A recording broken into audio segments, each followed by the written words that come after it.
Find out the whole process of how I took this trade. In the overall uptrend structure, we are able to identify the last high structure zone. The price created a very respectful breakout and finalized the high formation. From that point, we are able to identify the pullback that's coming next, and we're waiting for the price to make the retest touch point on the higher high area to form the retest.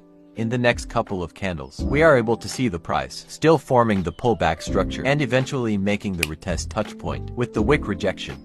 This is the time when we go on a lower time to identify this part of the structure and find our confirmation. Going on a lower time frame, we are able to identify the last structure zone so far. In the next couple of candles, we can see the price retested the structure zone, but failed to break it above.